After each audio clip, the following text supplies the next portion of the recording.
Cancer healer centre, a new beginning.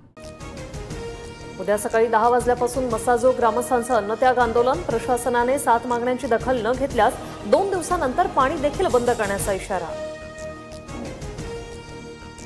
Chhatrapati संभाजीनगरमधील विद्रोही साहित्य संमेलनात धनंजय मुंडेंच्या राजीनाम्याबाबत ठराव।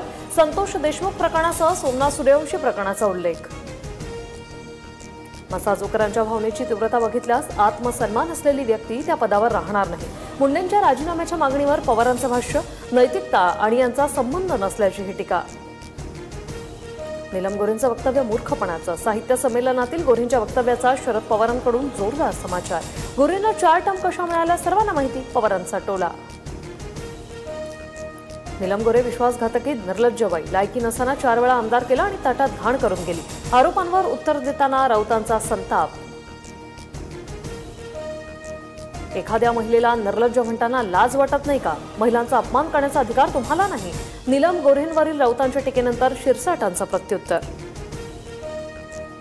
उपसभापती नीलम गोऱ्हे लक्षवेधी लावायला किती पैसे घेतात? माझ्याकडे पुराव्यांसह सगळी माहिती। संजय राऊतांचा गंभीर आरोप। नीलम गोऱ्हेंनी आरोप सिद्ध करावेत, अन्यथा नाक घासून माफी मागावी। सुषमा अंधारेंचं आव्हान। तर गोऱ्हेंविरोधात ठाकरेंची शिवसेना अब्रू नुकसानीचा दावा ठोकणार। साहित्यिकांनी पाटील यांच्या कमेंट टाळाव्यात। दारा भावळकरांनी साहित्य संमेलनात मोदींवर केलेल्या टीकेनंतर मुख्यमंत्री फडणवीसांची प्रतिक्रिया। सकाळी 9च्या भोंग्यालाही सुसंवाद ठेवायला शिकवा, तरच संवादाची परिस्थिती सुधारेल। लग्न सोहळ्यातील राज आणि उद्धव ठाकरेंच्या भेटीनंतर फडणवीसांचा खोचक टोला। कृषी मंत्री माणिकराव कोकाटेंचा तात्पुरता त्यांना दिलासा। नाशिक सत्र न्यायालयाकडून शिक्षेला स्थगिती। उद्या सरकारी वकिलांच्या युक्तिवादानंतर अंतिम निर्णय। महाराष्ट्रातील नगरपालिका महापालिका निवडणुकांबाबत सर्वोच्च न्यायालयात उद्या सुनावणी। पालिका निवडणुकांचा मार्ग मोकळा होणार की लांबणीवर जाणार, याकडे लक्ष। निवडून आल्यावर पहिल्याच दिवशी मुख्यमंत्र्यांनी दम दिला, माणिकराव कोकाटेंचं विधान। तर मंत्र्यांचे पीएस आणि ओएसडी देखील मुख्यमंत्री ठरवत असल्याचा दावा। पीएस ओएसडी नेमण्याचा अधिकार मुख्यमंत्र्यांचाच, कोकाटेंना हे कदाचित माहीत नसेल। कृषी मंत्री माणिकराव कोकाटेंना मुख्यमंत्री फडणवीसांनी सुनावलं। उपमुख्यमंत्री एकनाथ शिंदे आमदार खासदारांसोबत प्रयागराज दौऱ्यावर। महाकुंभात शाही स्नान, साधू संतांची घेतली भेट। उपमुख्यमंत्री शिंदेंच्या बालेकिल्ल्यात भाजपच्या गणेश नाईकांचा जनता दरबार। तर प्रताप सरनाईकांच्या मतदारसंघातही मार्चच्या शेवटच्या आठवड्यात नाईक जनता दरबार घेणार। मंत्री धनंजय मुंडेंविरोधातील करुणा मुंडेंच्या तक्रारीवर 15 मार्चला परळी न्यायालयात सुनावणी।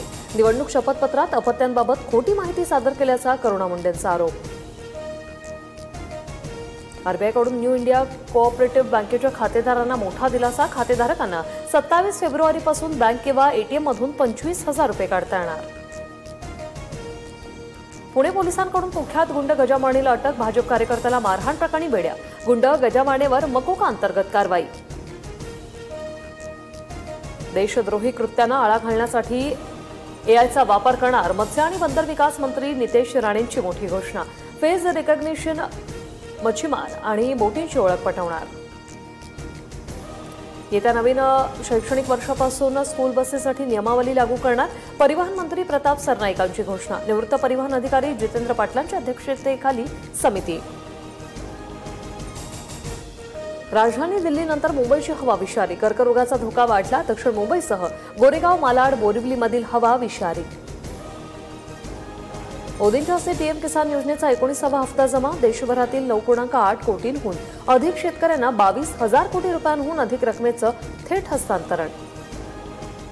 Cancer healer centre, a new beginning.